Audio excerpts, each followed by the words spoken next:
말씀 붙들고 오늘 또 우리 기쁨으로 승리하시기를 축복합니다. 이 15장부터 19장에는 유다의 멸망이 그 필연적임을 시사하는 그 일련의 비유들이 쭉 기록이 되어 있습니다.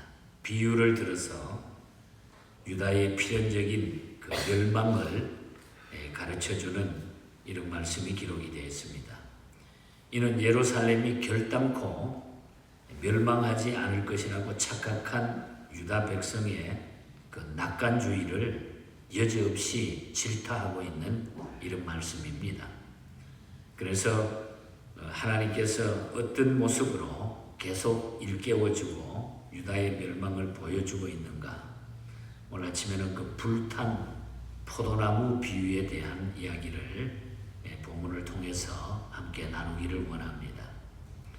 하나님께서는 육적 이스라엘을 포도나무에 비유하여 말씀했습니다. 이미 우리가 이사야서를 말씀을 나눌 때에 이사야서 5장 1절에서 7절 사이도 보면은 육적인 이스라엘을 포도나무에 비유했던 말씀을 우리가 보았습니다. 오늘 이 본장에서도 하나님께서는 예루살렘 거민을 포도나무에 비유해서 말씀을 하고 계십니다. 그럼 하나님께서 이스라엘이라는 포도나무를 어떻게 하셨습니까? 먼저 1절에서 3절 사이를 보면은 그 포도나무를 아주 귀하게 여기셨다 하는 것을 볼 수 있습니다. 귀하게 여기셨다.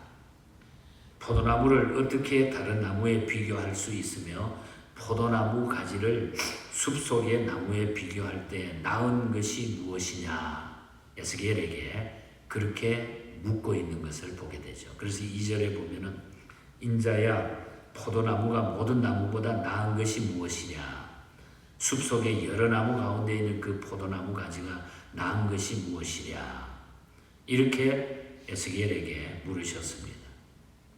타락한 이스라엘 백성의 죄악과 그 결과에 대해 지적하기 위해서 포도나무의 유익성이 무엇인지를 반문하고 있는 그런 말씀입니다.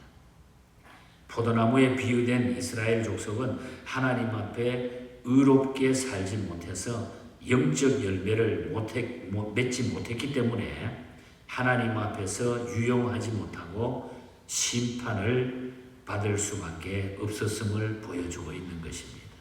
포도나무는 열매가 생명인데 그 열매를 맺지 못했으니까 영적 열매를 못 찾은 이스라엘이 심판받을 수밖에 없음을 말씀하고 있다는 것입니다.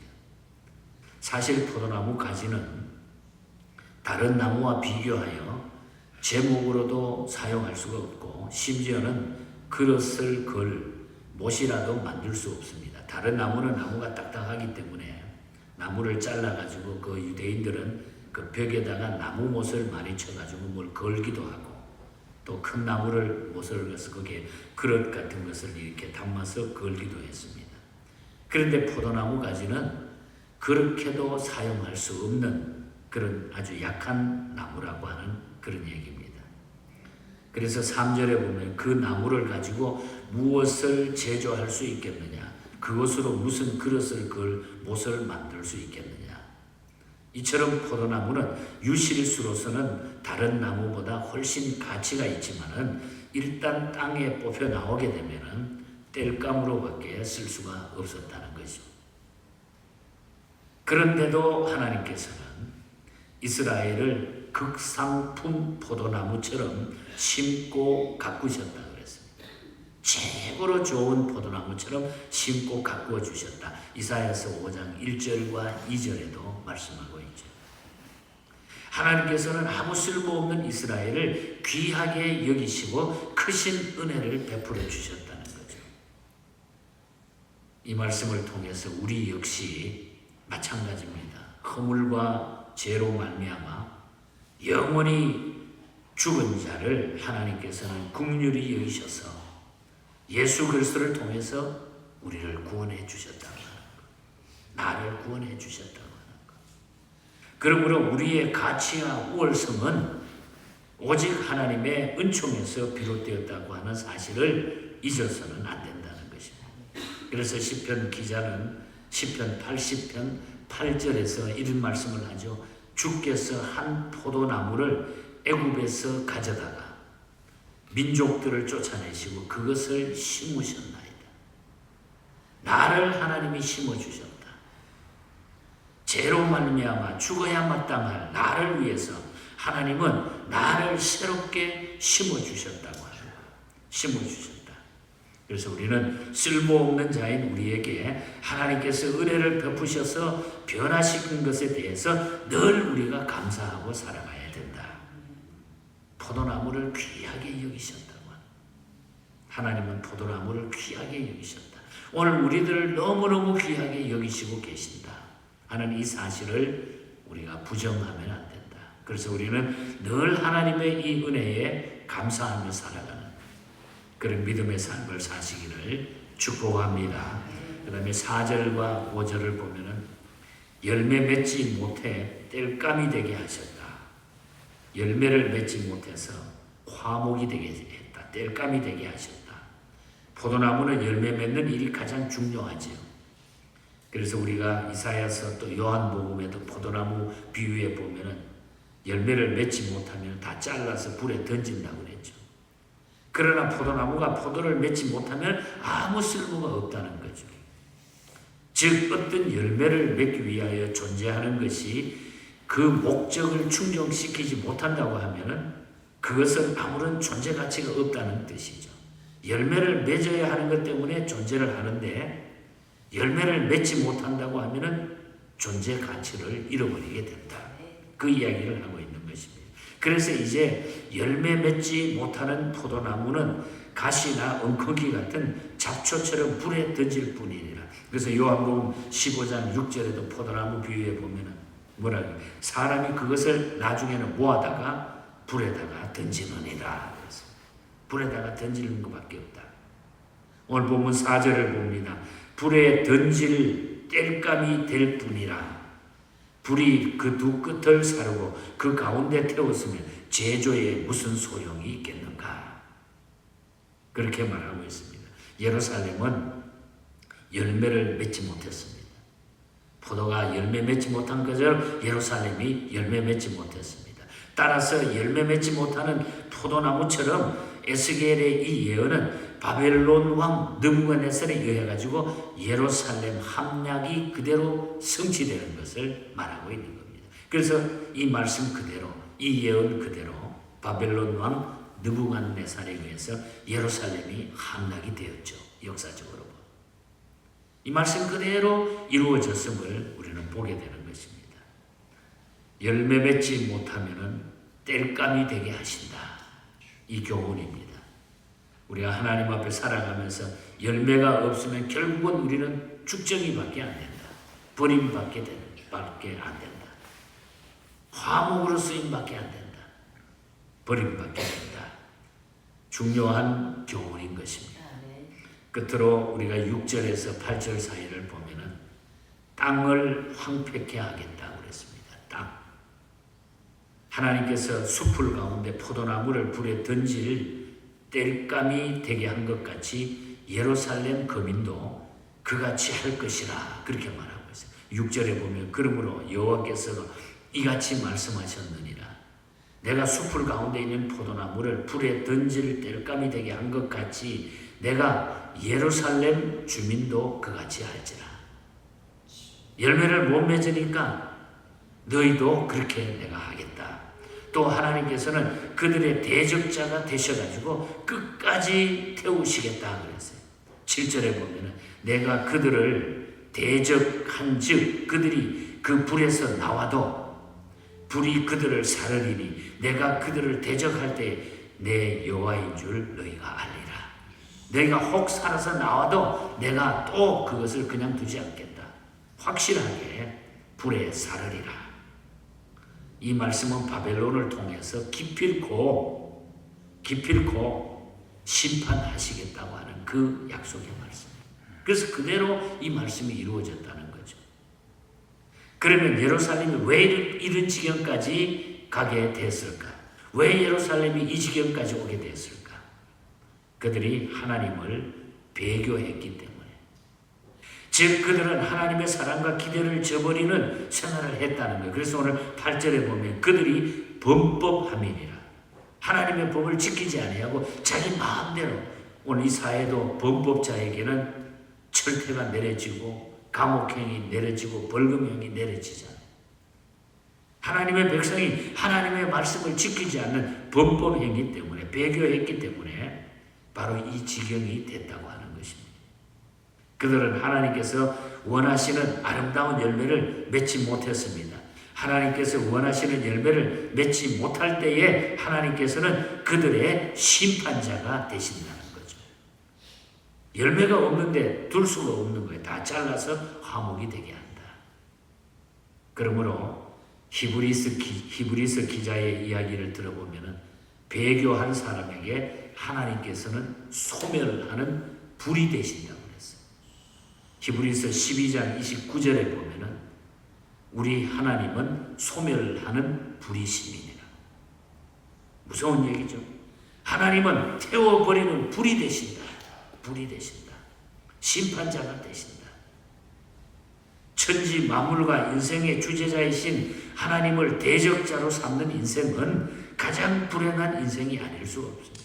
하나님의 백성이 하나님을 범법하고 대적해가지고 그것을 안 지키는데 하나님이 그냥 있을 수가 없다. 하나님이 소멸하는 불이 되셔가지고 심판하셨다. 그 얘기죠. 그래서 그대로 예루살렘이 멸망하게 된 것입니다. 이 말씀대로. 그럼 하나님께서 원하시는 열매를 맺지 못한 예루살렘이 받을 심판이 어떻게 나타나죠? 하나님께서 그 땅 자체를 황폐하겠다. 땅 자체를 황폐케 하겠다. 8절에 보면 내가 그 땅을 황폐하게 하리니 이는 그들이 범법함이니라. 나 주 여호와의 말이니라. 그 땅을 황폐하게 한다. 즉 포도나무뿐만 아니라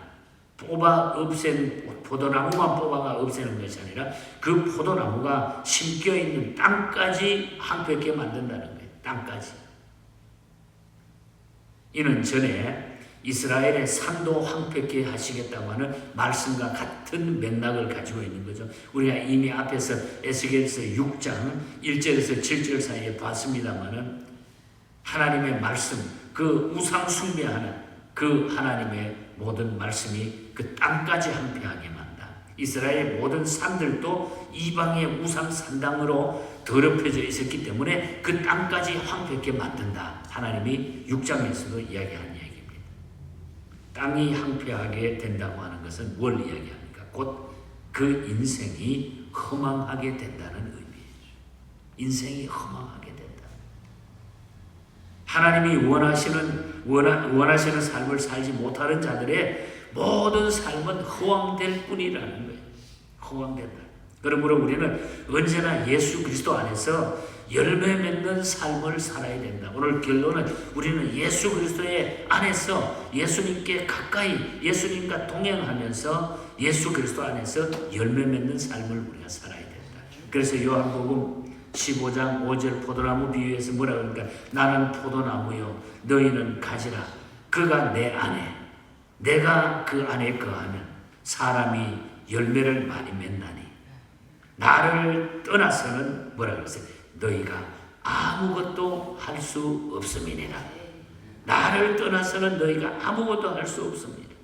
내가 너 안에 거하고 내가 내 안에 거해서 그래야만이 사람이 열매를 맺는다. 주님 떠나면 안 된다는 거예요. 주님과 가까이 하고 주님과 동행하고 주님과 함께 하라는 거죠.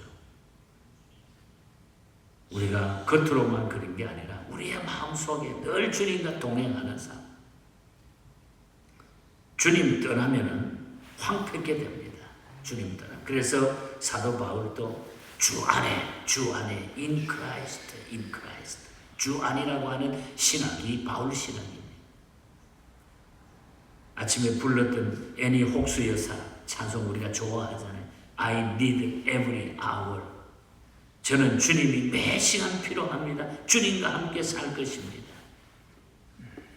주 떠나가시면 내 생명 헛되네. 즐겁고 슬플 때 늘 계시옵소서. 주님 떠나면 아무것도 없다. 주 음성 외에는 더 기쁨이 없다고 합니다. 날 사랑하신 주 늘 계시옵소서. 기쁘고 기쁘도다. 항상 기쁘도다. 나 주께 왔사오니 복 주시옵소서. 주님과 동행하는 삶, 주님과 함께하는 그런 삶이 되시기를 축복합니다. 크로스비가 불렀던 찬송, 작시했던 찬송 492장 나의 영원하신 기업도 보면은 구구절절히 나와 동행하소서. 나의 영원하신 기업 생명보다 귀하다. 나의 갈 길 다가도록 뭐라 나와 동행하소서. 이 세상 안일함과 모든 명예 버리고 험한 길을 가는 동안 나와 동행하소서. 어두운 골짜 지나가며 험한 바다 건너서 천국문에 이르도록 나와 동행하소서. 주께로 가까이 주께로 가오니 나의 갈 길 다가도록 나와 동행하소서. 그래서 우리는 주님과 함께하지 않으면 다 무의미하다고 합니다. 내 안에 주님이 계셔야 되는 거예요. 그래서 우리는 주님 가까이, 주님 늘 모시고 사는 것이 얼마나 지금까지 살아온 것이 감사한지. 앞으로 남은 생에 어떤 일이 있어도 나는 주 안에 있기 때문에, 주님과 함께하기 때문에, 주님과 가까이 하기 때문에, 주님과 동행하기 때문에 걱정하지 않는다. 걱정하지 않는다. 그러니까 우리가 날마다 힘이 있는 거죠. 힘이 있고 자신감이 넘치고 걱정 근심이 사라지게 되는 줄 믿습니다. 오늘 이 믿음으로 하루 종일 주님과 동행하면서 여러분의 삶에 큰 기쁨이 넘치는 행복한 삶이 되기를 축복합니다. 하나님 아버지 감사합니다. 우리가 포도나무처럼 참 주님 안에 붙어 있어야 되는 것을 믿습니다. 나는 포도나무요 너희는 가지라 그랬습니다. 가지가 꺾어지면 아무 소용이 없습니다. 또 포도나무가 열매를 맺지 못하면 땔감밖에 될 수가 없습니다. 하나님 앞에 범법하지 않고 하나님의 말씀 따라 순종하며 그렇게 살아가는 우리의 삶이 되게 하여 주시옵소서. 매 시간 분분 초초 주님이 언제나 나의 삶을 동행해 주시고 우리는 그 주님과 가까이 하기 위하여 늘 기도하며 말씀으로 무장하게 하여 주시옵소서. 우리의 마음속에 숨겨져 있는 죄악들을 다 밝히 내려놓고 주님과 가까워지게 하여 주시옵소서. 주님과 멀게 하는 죄악들을 다 벗어던질 수 있도록 은혜를 더해 주시옵소서. 오늘 하루도 주님과 동행하는 우리 모든 예언의 가족들 되게 하여 주시옵소서. 거룩하신 예수님 이름으로 기도하옵나이다.